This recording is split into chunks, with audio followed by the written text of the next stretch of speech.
Bom, nós estamos hoje aqui com o Gustavo Loyola. Gustavo, muito obrigado por você ter aceito o nosso convite de conversar aqui um pouco sobre esse momento que nós estamos vivendo, realmente um momento ímpar, não só no Brasil, mas na conjuntura mundial. Eu acho que nenhum fato histórico fez com que nós tivéssemos uma. Eu acho que talvez a primeira pandemia de escala global mesmo, né? Nós temos notícia. Né? E isso, certamente, Gustavo, tem grandes consequências no lado econômico do nosso país, que é que a gente está interessado aqui em conversar. Eu tenho até, inclusive, conversado com outras pessoas, e um ponto nessa discussão é a questão das políticas monetárias que estão sendo encaminhadas pelo governo central e toda a crise do Covid-19. Mas antes, eu gostaria, para quem não conhece o Gustavo Loyola, é difícil uma pessoa não conhecer, mas pelo histórico que ele já tem na participação da vida pública no Brasil. Mas o Gustavo, atualmente é sócio-diretor da Tendências Consultoria Integrada, uma empresa de consultoria econômica e política sediada em São Paulo e membro do conselho de administração de várias empresas. Então, uma pessoa muito qualificada no nosso mercado. Ele é doutor em economia pela Escola de Pós-Graduação em Economia da Fundação Getúlio Vargas, a nossa gloriosa EPGE, né? Nós somos conterrâneos de lá. E o Gustavo Loyola ele exerceu por duas vezes, em dois períodos distintos, a presidência do Banco Central do Brasil. Uma foi de 92 a 93 e outra foi de 95 a 97. E em 2014 foi eleito economista do ano pela Ordem dos Economistas do Brasil. Então eu tenho aqui a honra de ter uma pessoa extremamente qualificada, uma pessoa que realmente tem prestado grandes serviços ao Brasil, especialmente quando da sua passagem por duas vezes no Banco Central e tem muita experiência nessa área monetária. Gustavo, obrigado mais uma vez e vamos ver se a gente faz uma conversa informal. O meu interesse aqui, Gustavo, é da gente falar uma economia mais simples que possa atender aí estudantes, professores, gestores, consultores. Então é mais uma conversa, um espaço que as novas tecnologias estão permitindo a gente. Gustavo, Obrigado, Flávio. É um prazer pois estar não. com você, viu? É um prazer revê-lo aí, meio de longe, mais perto, aí né? E todas as pessoas que nos assistem aí, Isso, muitos colegas nossos de isso. profissão, né? Nós temos E o. pessoas que se interessam por economia. Isso. Você está em São Paulo, estou em Fortaleza, né? E Gustavo, eu acho que uma reflexão inicial que as pessoas sempre fazem, estão fazendo, na verdade, é o que é que tem a ver essa crise atual, né, mesmo que sejam de naturezas distintas, com a crise de 2008, nós tivemos grande turbulência nos mercados, nos países desenvolvidos, mas que teve reflexo também na América Latina, especialmente no Brasil. Você vê alguma similitude entre os dois momentos? Bom, eu acho que existe, sim, muita coisa igual, né? Com as duas crises, mas muita coisa diferente também, né, Flávio? A crise de 2008 e 2009, por exemplo, é uma crise que começou no sistema financeiro, no sistema através de excessiva alavancagem no mercado de hipotecas nos Estados Unidos, né? A desregulamentação desenfreada, que todo mundo sabe, que isso levou aí a um processo de crise no sistema financeiro que depois se espalhou para a economia real. Essa crise agora é uma crise, a crise da Covid é uma crise da economia real que vai para o sistema financeiro. A direção de causalidade é outra, Perfeito. né? Então começa com a Covid, ela traz um duplo choque na economia, um choque de demanda e um choque de oferta, né? E evidentemente esses choques eles têm repercussões sobre o lado financeiro, o lado monetário da economia, né? Portanto gera um ambiente de muita incerteza, né? E a partir daí você tem, obviamente, com a aversão ao risco dos agentes econômicos, você tem uma retração forte do crédito e, ao mesmo tempo, uma tendência de degradação da qualidade das carteiras de crédito do sistema bancário, né, haja visto a pior situação das empresas e das famílias, né, em decorrência Pois da é, crise. Então, assim, tem similaridade, evidentemente são ambas crises muito recessivas, mas os remédios, assim, é né, isso que eu queria são conversar contigo. exatamente os mesmos. Pois é, o Banco Central, aí vai diretamente na sua veia, que você é um grande conhecedor da política monetária no Brasil, ele tem adotado medidas nas últimas semanas e o foco dessas medidas tem sido aumentar a liquidez da economia. Estima-se aí 1,2 trilhão de reais que vai ser injetado por diversos canais na atividade econômica, tá certo? E a gente conhece, né, na literatura econômica, tem uma grande discussão da potencialidade da política fiscal e a potencialidade da política monetária. O que é que os dois são capazes de fazer, e em certo momento um é mais importante do que o outro e vice-versa. A questão é saber, as medidas que o Banco Central vem caminhando hoje, você acha que estão na direção correta e que são suficientes para a gente minimizar os prejuízos, né, de todo o cenário depressivo que a gente aguarda aí nos próximos meses para o Brasil? Bom, vamos fazer assim usando aqui uma imagem, né? O Banco Central ele consegue fazer com que a água chegue nos reservatórios, os grandes reservatórios de água.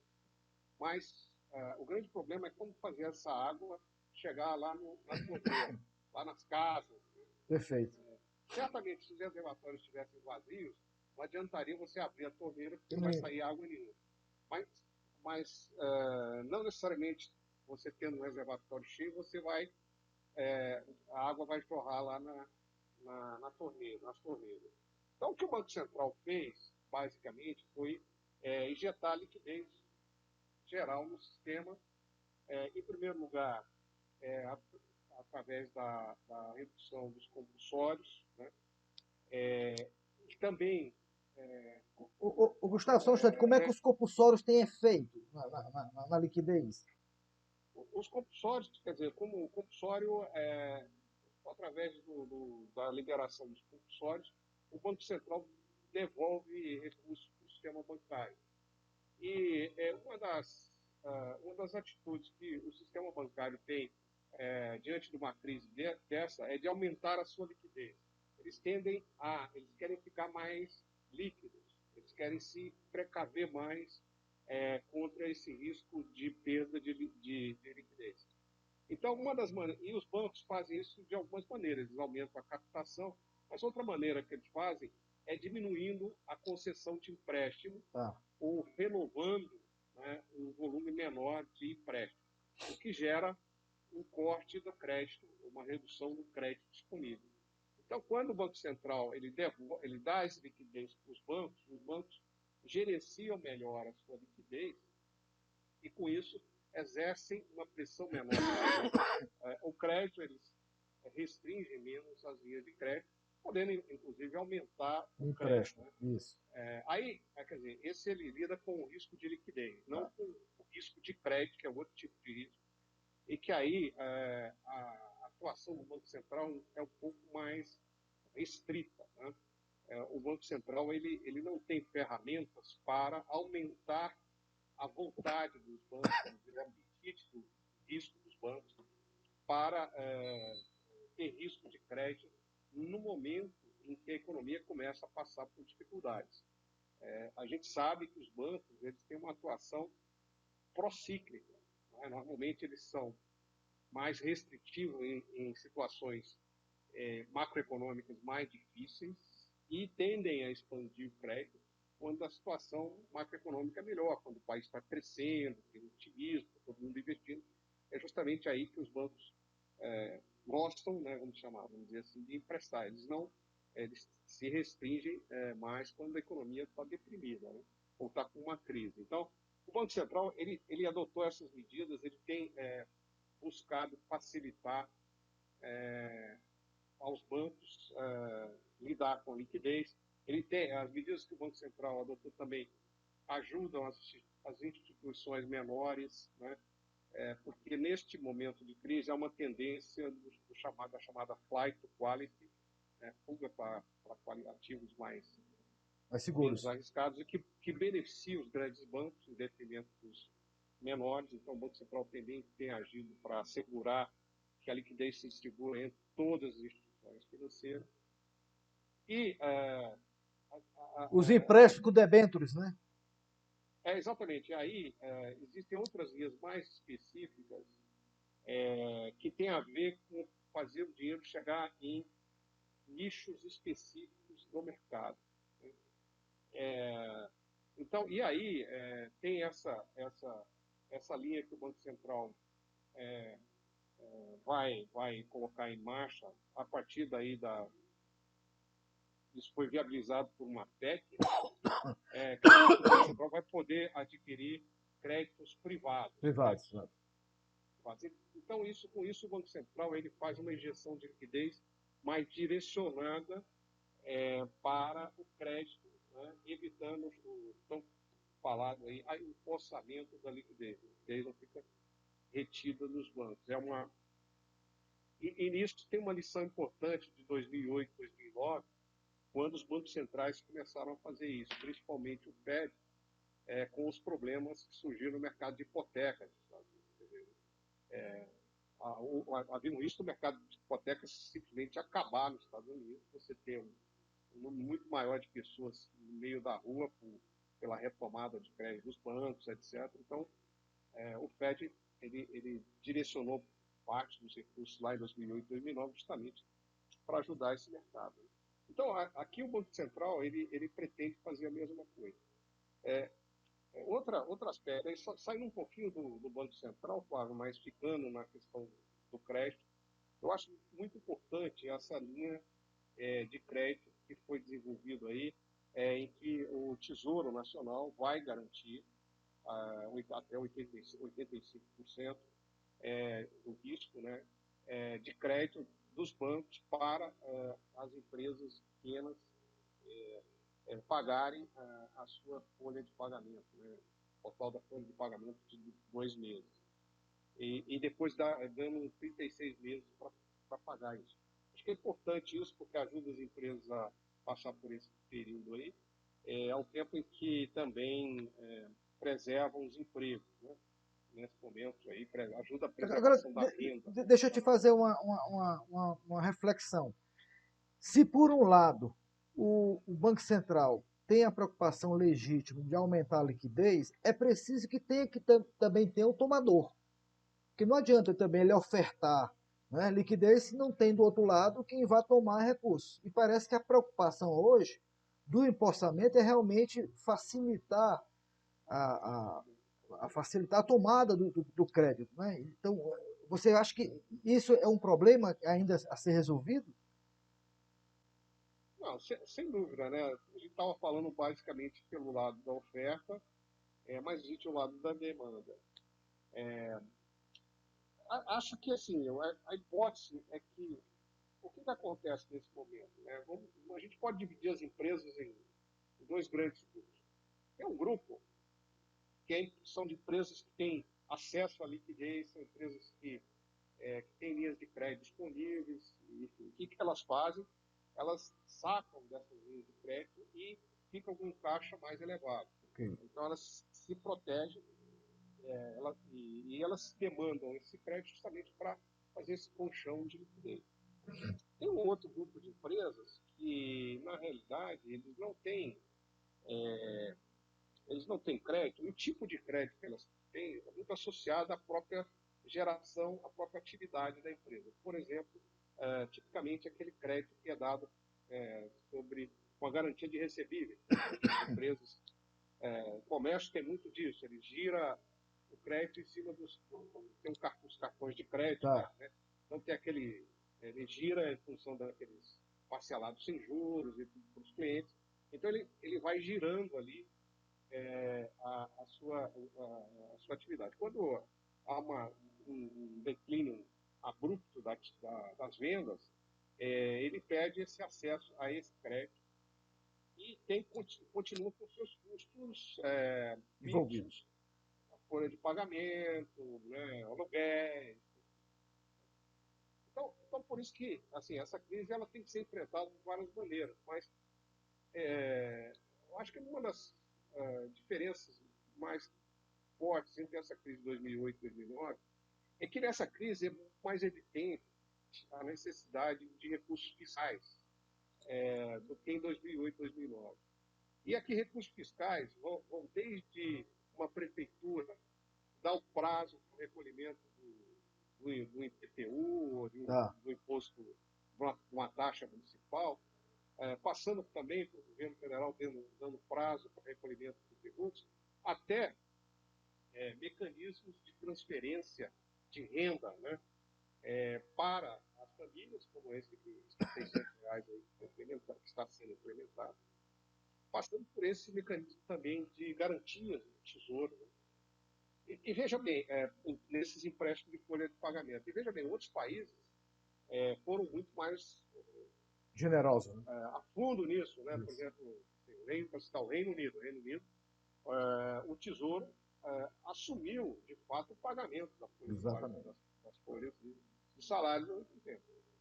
Então, assim, o Brasil não estava numa situação fiscal antes da crise tão confortável a ponto de permitir-nos ser muito, muito generosos, talvez ter a generosidade que se esperava.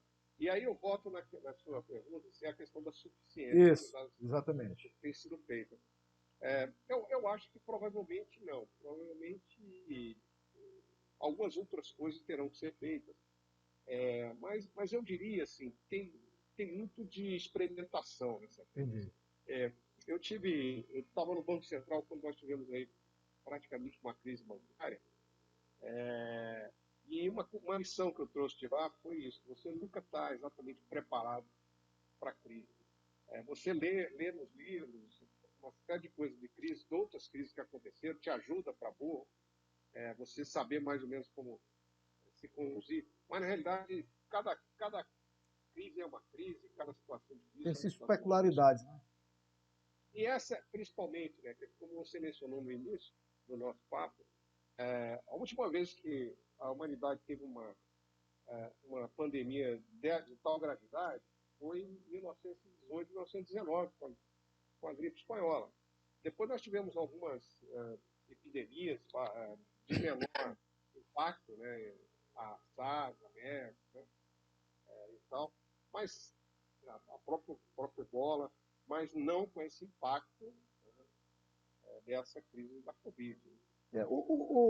Há uma discussão também, e aí talvez motivada pela última reunião do Copom, que reduziu meio ponto percentual a taxa de juros. Então, existem colegas nossos que acham que a redução deveria ser muito mais forte ainda na taxa de juros. Outros acham que não.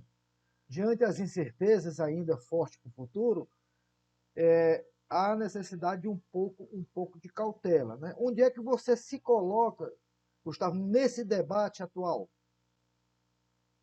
Bom, eu acho que o Banco Central, talvez, ele tem que se ater, né, ao máximo possível ao mandato que ele tem e que que hoje é o regime de metas. O regime de metas é o guia do Banco Central no que diz respeito à taxa de juros. Né? E essa crise, né, apesar de ela impactar fortemente a taxa de câmbio, depreciando o real, ela é uma crise de características desinflacionárias. Ela de fato, ela reduz o risco de inflação. E isso significa que neste ponto de vista, o Banco Central pode baixar os juros. Vamos dizer, quando você tem um choque de oferta e um choque de demanda ao mesmo tempo, você tem certeza de que, de fato, o produto vai cair. Vai cair. Vai cair. Você não tem muita certeza do que vai acontecer com a inflação. Mas, nesse caso, especificamente, tudo indica que a inflação, de fato, é menor do que a esperada. Então, o Banco Central tinha espaço para baixar juros, como de fato já tem uma derrubada aí de meio ponto. E eu acho que tem mais espaço para alguma queda, talvez mais meio ponto. Tem alguns colegas, que você menciona bem, que acham que se pode ir muito mais forte nisso. Eu prefiro ficar na seguinte posição. Eu acho que o Banco Central ele vai reduzindo os juros e a cada momento avaliando a situação. Eu acho que não se deve ter um compromisso em determinadas datas para baixar juros ou para subir juros e tal. Tudo depende da evolução conjuntural, né? Então, assim, nesse momento, eu acho que o Banco Central poderia fazer mais uma queda de meio ponto. E mais para frente, eu diria assim, eu não descarto a possibilidade de novas quedas. Certamente o risco, vamos chamar assim, é muito mais de outras quedas do que de altas. O viés, então, é para baixo. Mas a própria possibilidade de novas quedas, ou de nova redução na taxa de juros, ela pode trazer dois outros grandes problemas. É aí o que eu queria ouvir a sua opinião. Por um lado, você tem um lado externo da economia. Você reduzir muito a taxa de juros, você vai ter fuga de capitais. Outra questão é quem vai financiar títulos com taxas de juros tão baixas, né? Então, como é que a gente vai conseguir rolar a dívida ou se endividar? Porque um ponto central nessa discussão é que o déficit público vai aumentar. Estão estimando aí, inclusive conversando com o Marcos Mendes, que ele fez uma estimativa de por volta de 475 bilhões de reais, são números que estão aí no mercado. Então, o déficit vai aumentar, seja por necessidade, né, de você aumentar despesas na saúde, seja por necessidade, como você bem colocou, nas transferências, né, do benefício emergencial e outras ações lá da demanda. Então, deve aumentar.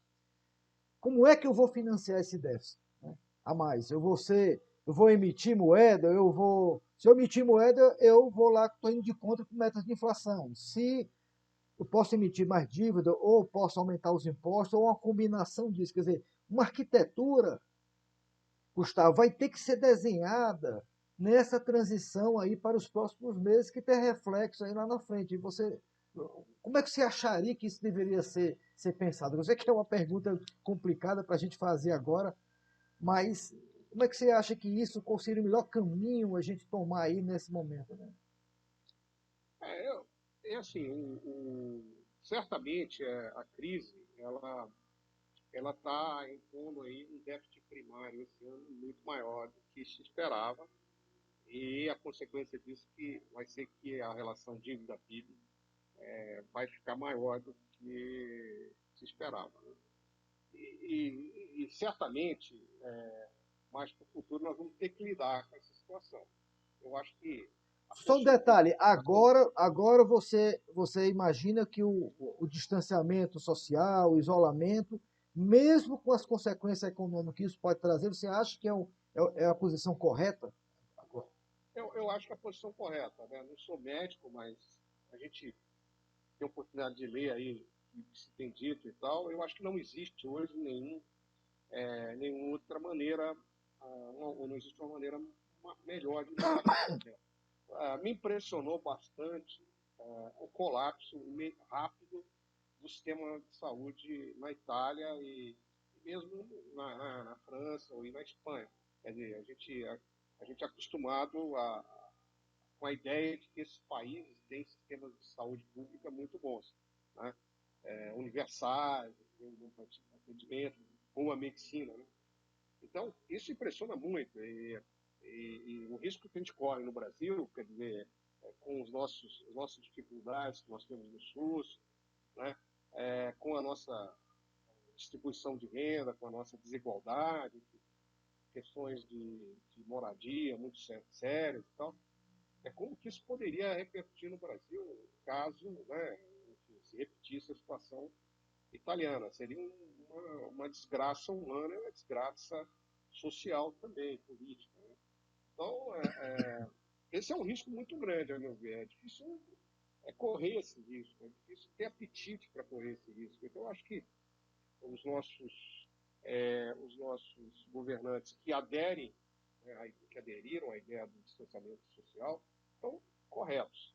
E aqueles que não aderem a essa ideia, eu acho que estão no barco errado.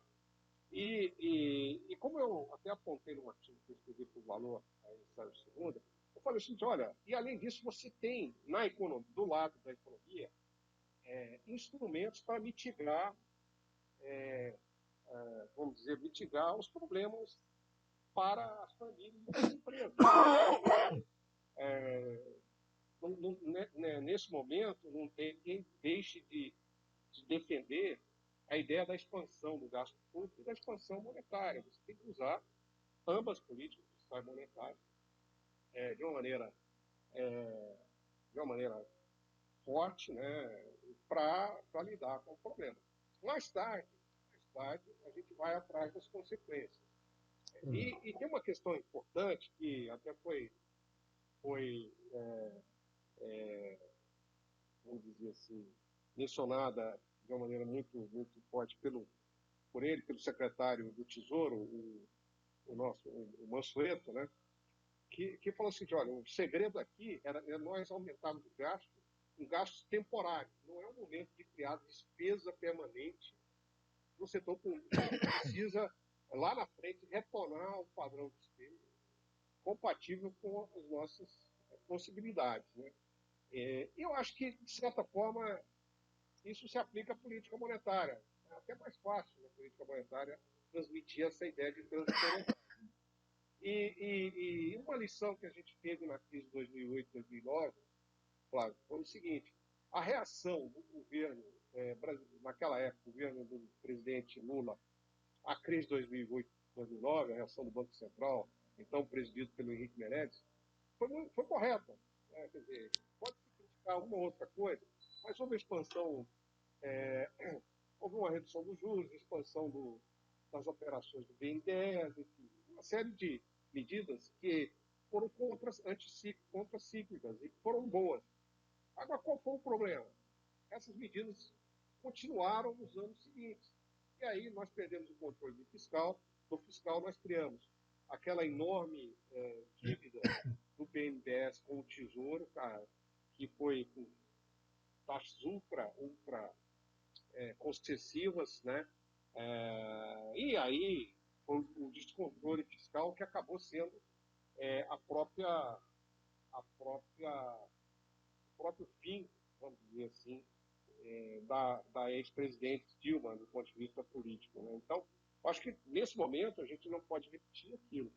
Mas também não dá para ficar com pão duríssimo, vamos chamar assim, para lidar com essa crise. Porque se você colocar poucos recursos, você não resolve a crise e gasta o dinheiro à toa. Então é preciso ser bastante efetivo nessa crise. Outro aspecto que eu apontei nesse meu artigo, que eu acho importante a gente mencionar, é a necessidade que nós temos numa federação de ter uma ação coordenada entre o governo federal, estados e municípios. Quando a gente fala em Banco Central, isso talvez seja relevante. O Banco Central lida no macro, a política monetária é macro e tal. Mas quando a gente fala de fazer o dinheiro chegar na ponta, para as famílias principalmente, para as empresas, pequenas empresas também, para as famílias, e combater o vírus, combater a epidemia, a pandemia e tal, os municípios, os estados são fundamentais. São fundamentais. Então, infelizmente, a gente tem um certo grau de atrito hoje, com divisões diferentes entre a maioria dos estados e municípios do governo federal. Não o Ministério da Saúde, mas, enfim, outras autoridades aí. E isso atrapalha um pouco aí o combate à pandemia e a própria eficácia, a efetividade dos recursos, do dinheiro que está sendo gasto, que é um dinheiro precioso, que é um dinheiro, como se diz aqui, dinheiro não dá em água, é um dinheiro suado. Agora, um dinheiro que faz falta. a sua fala me chamou a atenção, Gustavo, para dois aspectos importantes. Primeiro, e aí também citando o Mansueto, né? Certamente esse benefício emergencial e outros benefícios que vão surgir, principalmente os informais, pode criar o desejo da população, e aí é um ponto que está sendo levantado pelo próprio Ricardo Paz de Barros, de não ser só 3 meses, ser 6 meses e talvez ser o embrião de outras políticas sociais permanentes, especialmente para os informais. Porque veja bem, o governo hoje, dia 7 de abril, está lançando um aplicativo para saber quem são os informais no Brasil.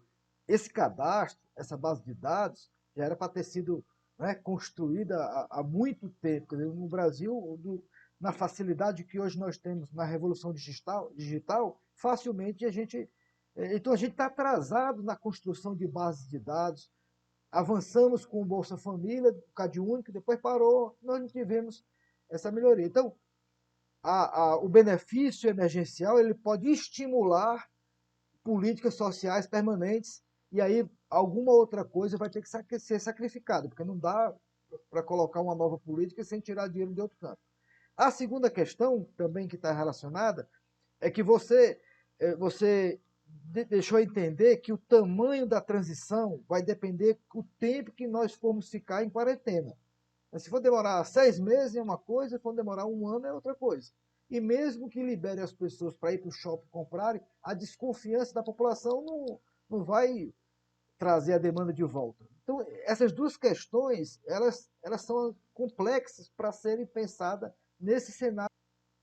Sem dúvida, sem dúvida. Acho que são duas questões importantíssimas. A primeira, eu acho que tem a ver com o desenho das nossas políticas de renda, nossas políticas Exatamente. sociais. Eu acho que Bolsa Família foi um grande avanço. Nós temos instrumentos poderosos como o BPC.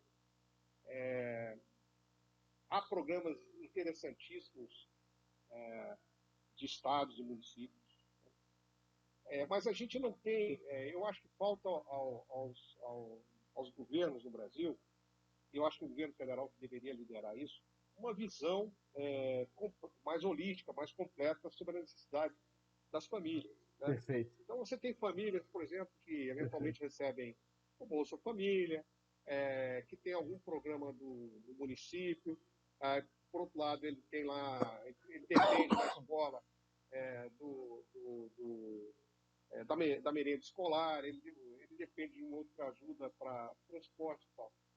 Então, eu acho que se a gente tiver um cadastro único, realmente, em que o governo, e isso seria uma base, obviamente, compartilhada por estados, municípios e governo federal, você tivesse portanto, um cadastro em que você pudesse ter, vamos dizer, a compreensão de quais são as políticas, né, quais são as transferências que estão sendo direcionadas para as famílias, de acordo com as suas necessidades, características. Acho que seria muito bom, daria muito mais efetividade A política às pública. políticas de renda.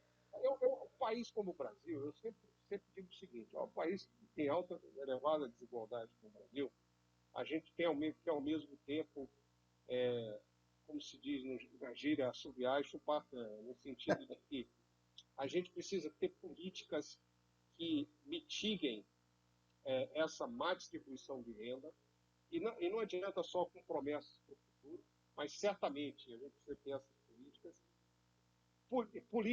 políticas que visam criar uma base mais sólida para que as pessoas possam sair da pobreza, para que as pessoas, por exemplo, a questão educacional, que é tão cara aí ao Estado do Ceará, é Isso. fundamental, investimentos, né? E então criar essas políticas que vão melhorando ter uma tendência de aumentar a taxa de crescimento da economia. Porque no final, a economia precisa crescer, a gente precisa criar empregos formais, bons empregos e tal, para que as pessoas possam ter oportunidades. Então você não pode, vamos dizer assim, esquecer que você precisa ter uma certa disciplina fiscal e monetária, você precisa criar boas condições para o investimento, você precisa ter segurança jurídica, etc., etc., mas sem se descuidar dessas políticas de distribuição de renda, porque, como eu disse, se você não tem nada, você gera abusos como o regime da Venezuela. O regime da Exatamente. Venezuela é tipicamente isso. Quer dizer, é um país podre de rico que acabou se empobrecendo porque você não distribuiu Uma população pobre. renda Né? Você não descuidou daquela grande massa destruída. Pois deixa eu pegar um gancho.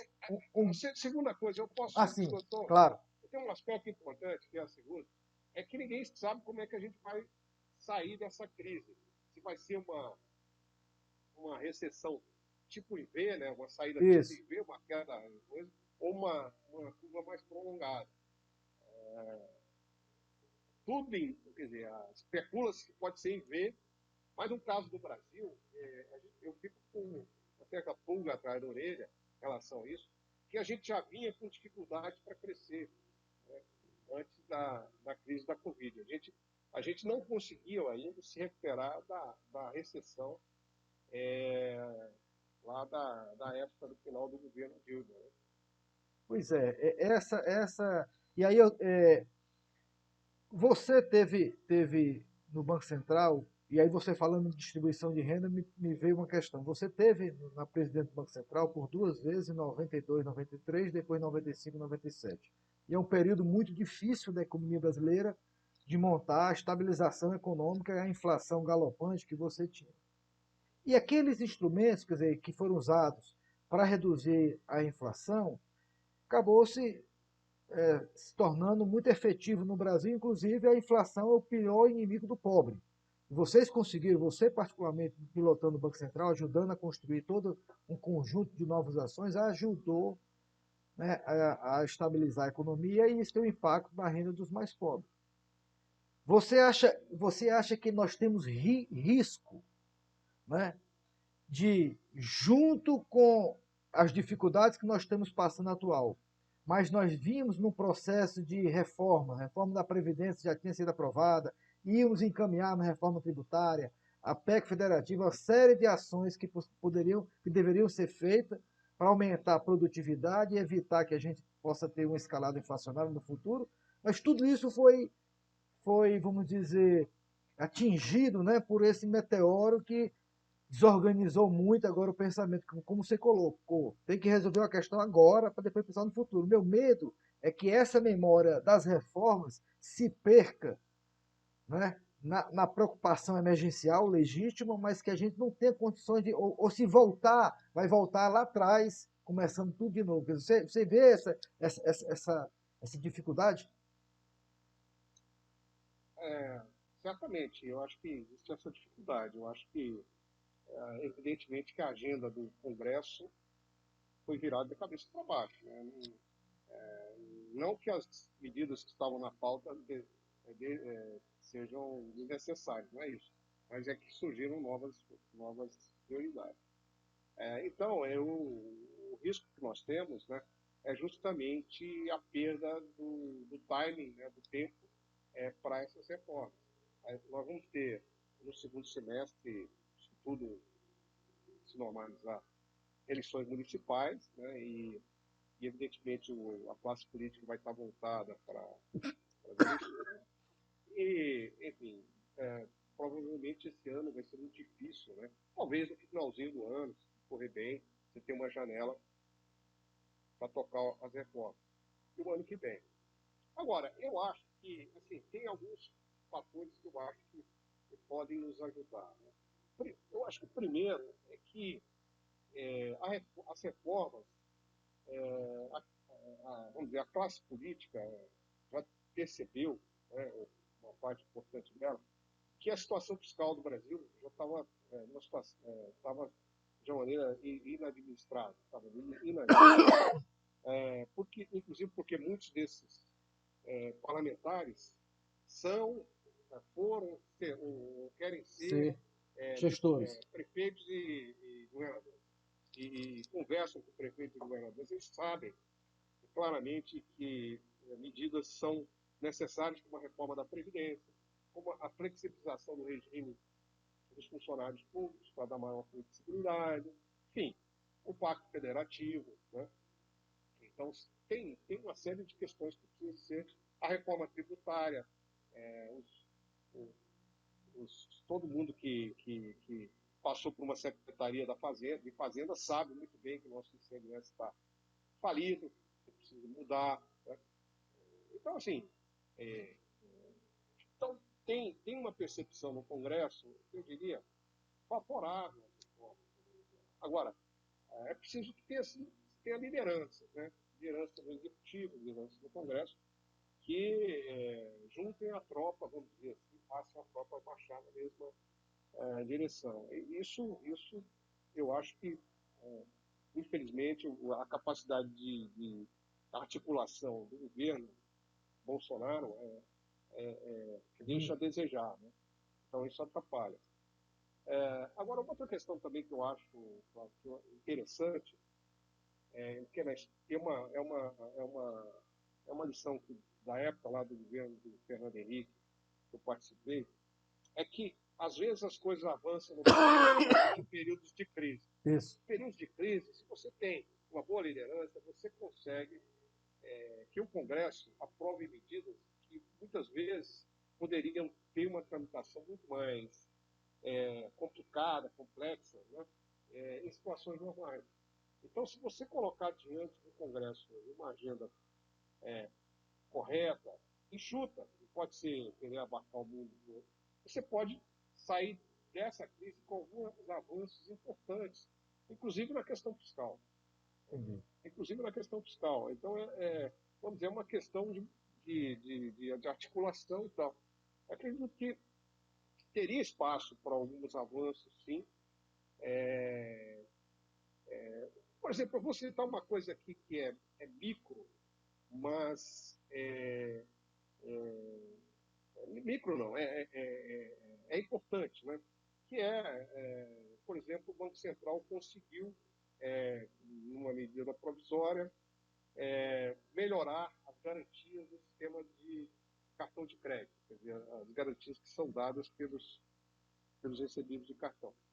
É uma coisa microeconômica, mas é uma providência dentro da crise que tem efeitos permanentes positivos. Né? Fantástico. Então, acho que tem um espaço para isso. Tá?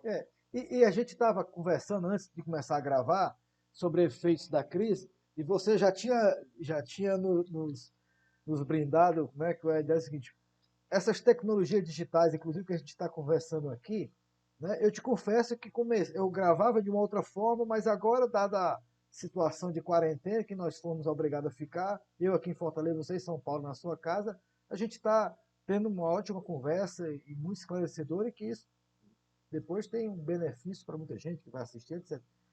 E aí você acha também que a sociedade brasileira, ou o mundo do trabalho, das relações de trabalho, vão sair, Gustavo, diferente também depois que a gente passar esse período de quarentena? Você acha que nós vamos começar a colocar em prática, vai antecipar o mundo que só viria no futuro, a gente conseguir, né, antecipar um pouco esse tempo e passar a usar mais instrumentos como esse? Você acha que a sociedade brasileira vai ficar diferente desse ponto de vista? Eu acho que sim, eu acho que a gente teve que avançar na digitalização, no uso de ferramentas à distância, como essa que nós estamos usando agora, a maneira de organizar o trabalho, né? E isso vai ter impactos importantes sobre o mercado de trabalho, sobre as relações jurídicas do trabalho, as relações contratuais.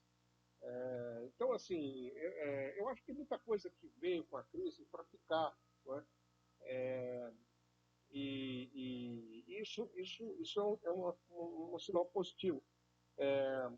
Eu acho que a gente tem também lições para extrair muitas no nosso sistema de saúde. Por exemplo, países, nós falamos há pouco aí de cadastro, né? Então, evidentemente que tem uma questão delicada aqui, de privacidade, liberdade individual, mas eu acho que países que conseguem monitorar, né, que têm programas de saúde preventivos e conseguem ter um monitoramento da sua população, conseguem lidar muito mais facilmente com uma crise dessa, né, do que países que estão totalmente no escuro. Né? Então, assim, a importância também de você ter no caso do SUS, por exemplo, esses cadastros, você conhecer a tua clientela, vamos chamar assim, né? É importante. Então, acho que os programas sociais também podem se beneficiar disso. Acho que tem uma reflexão. Eu sou um favorável, sempre fui ao livre comércio, sou contra barreiras alfandegárias, então, mas fica essa pergunta sobre deveríamos Tudo, ter né? alguma autossuficiência, Estratégica, né? algum segmento, alguma estratégia, pelo menos, em situações de crise, né, para sermos autossuficientes, porque uma Excelente ponto. consequência negativa que nós estamos vendo agora é a quebra da fluidez do comércio internacional e quebra de contratos, né? Então, enfim, surgiu uma notícia aí que tinha um carregamento de equipamentos aí que iria para alguns estados aí do Nordeste, Bahia e tal, que teria sido retido em Miami, enfim, essas coisas. Então, isso também é uma reflexão que a gente deve ter, né? E o outro ponto, assim, na reflexão final, é o próprio SUS que você mencionou. Com todas as dificuldades que o nosso SUS tem, a nossa dificuldade de financiamento, principalmente, mas imagina, Gustavo, nessa situação sem o SUS. Pois é, o SUS, eu acho que o SUS é uma coisa que diferencia o Brasil de muitos outros países, né, países do mesmo grupo, vou chamar assim. Eu acho que nós temos aí deficiências do SUS grandes, né? E eu acho que essa crise mostra a necessidade da gente ter um olhar um pouco mais de perto sobre o SUS, sabe? Eu acho, inclusive, claro, que nós, economistas, temos que fazer uma autocrítica nisso aí. Principalmente os macroeconomistas. Perfeito. Porque a gente olha muito quem vai ser o ministro da Economia, quem é o secretário de Tesouro, quem é o presidente do Banco Central e tal. E a gente, entre aspas, coloca no segundo Escalão. time, no segundo escalão, o ministro da Saúde, o ministro da Educação. Né? Então, não dá, né? Nós estamos vendo que isso não dá para o Brasil querer ser realmente, atingir uma condição de desenvolvimento melhor do que nós temos hoje, se a gente não cuidar dessas áreas como educação e saúde, né? E saúde no Brasil é basicamente SUS. Lembrando, né, que o Brasil tem alguns sucessos muito grandes na área da saúde. Nós temos, pelo menos até recentemente, tínhamos programas de vacinação espetaculares, com índices melhores do mundo. O Brasil foi pioneiro em muitas vacinas, né? Estava lendo esses dias sobre a questão da vacina BCG. O Brasil foi um dos primeiros países que adotou, lá, não sei, muito tempo atrás. E tivemos muitas coisas importantes sendo feitas na área da saúde, né? Mas, certamente, o SUS está necessitando E, aí de recursos e de gestão. E gestão. de gestão. A gente Gestão. tem um problema de gestão. Mas nesse pacote, né, de instituições como o SUS, eu colocaria também, estrategicamente, eu sou professor da Universidade Federal do Ceará, então as universidades federais públicas, elas têm um papel muito importante. Você pode discutir questão de produtividade, questão de financiamento, mas elas são estratégicas, inclusive diversas respostas têm sido dadas pelas nossas universidades em laboratórios para descobrir diversas. Então, esse é um ponto estratégico. O outro também, aí tem que ser pensado, o papel dos bancos públicos, também nesse momento, né? E isso também, e se exige, pode exigir, né, mais eficiência, mas o banco público tem também uma função estratégica no momento dele. Você não acha que essas instituições vão sair diferente, o olhar a elas no país após essa situação? A questão das universidades, concordo com você integralmente. Eu acho que nós podemos discutir na Universidade Pública Brasileira questões do tipo, como se diz, produtividade. Exato. Podemos dizer assim, bom, mas faz sentido um sujeito cuja renda familiar é de 50 mil reais ter o Isso, mesmo tratamento de um sujeito que a isso. renda familiar dele é 500 reais, mil reais, né? Então Mas é outro aspecto, né, Gustavo? É outro É outro aspecto. aspecto. Nós estamos falando de... Né, o importante, eu acho que... E eu colocaria aí também as nossas instituições de pesquisa, né? Excelente. Porque esse dia eu estava lendo aí um Excelente. comentário de que uma das pessoas que poderia estar aqui no Brasil pesquisando sobre esse tema do coronavírus teve que estar fora do Brasil porque não tem condições de trabalho aqui. Então, assim, as nossas instituições de pesquisa, universidades, têm que realmente ser valorizadas e principalmente recursos precisam ser direcionados para certas áreas de conhecimento, né, que são particularmente relevantes para o Brasil. Né? Então, acho que sem dúvida, é uma lição que vem disso aí. Né? E os bancos públicos? Os bancos públicos, eu acho que, assim, eu acho que, assim, se a gente pensar um banco público para fazer exatamente igual um banco privado, Talvez não necessite. por que precisa existir? Tá? Exato. Nós temos bancos públicos assim que, por exemplo, eu pego o exemplo do Banco do Brasil. O Banco do Brasil é um excelente banco do ponto de clientes. Ele é um competidor forte dos bancos privados. Ele tem um staff muito bom, ele concorda muito bem com os bancos privados.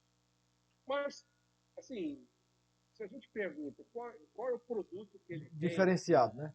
diferente dos demais, né? Sim, é um excelente banco, mas é um banco... A Caixa Econômica tem um viés um pouco diferente. Ela é gestora de programas do governo, né? Isso. Então é um pouco diferente, mas também tem muita coisa de um banco Comercial. comercial. E o BNDES? No Nordeste, o BNDES é mais. O BNDES, eu acho que tem um papel, mas ele estava numa direção errada, né? E eu acho que o BNDES ele tem que atuar em segmento, ele tem que ajudar a alavancar recursos para investimento.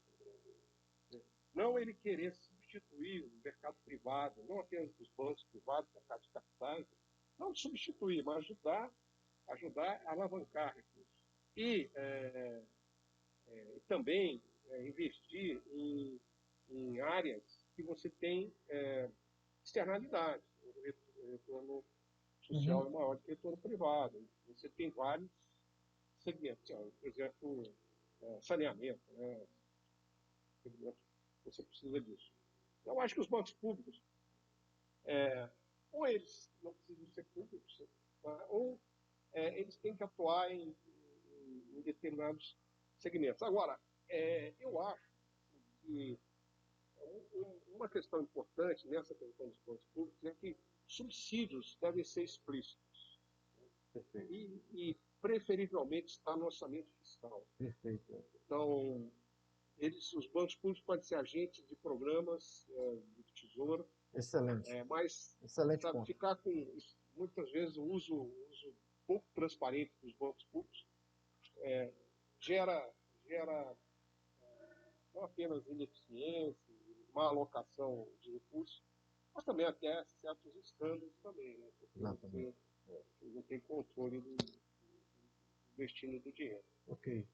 Gustavo, muito obrigado. Aqui foi uma honra para mim conversar contigo aqui na nossa esse bate-papo. Eu acho que esse momento ajuda muito a gente a conversar com pessoas como você que traz um viés na discussão, né? É muito importante, porque às vezes, né, na mídia tradicional, ou a entrevista que você dá no Valor, ou a entrevista que você dá na televisão é muito truncada, porque o espaço é pouco, né? Porque, então aqui você tem condições, como você fez muito bem, de desenvolver, Gustavo, um raciocínio, desenvolver toda e às vezes até mal interpretado. Você diz uma coisa, o espaço é pequeno e a interpretação é outra, mas a possibilidade da mídia paralela aqui que a gente está fazendo, ela ajuda a deixar claro exatamente qual é o seu pensamento. Então, eu agradeço mais uma vez e você é otimista para frente? Você acha que a gente vai certamente vai sair nessa e vai sair bem melhor, você acredita? Eu sou otimista, eu acho que a gente vai sair dessa, sem dúvida. Eu espero que a gente possa retomar uma trajetória de crescimento, né, Flávio? A gente está nesse aqui de não crescer já há muito Há tempo, muito né? tempo.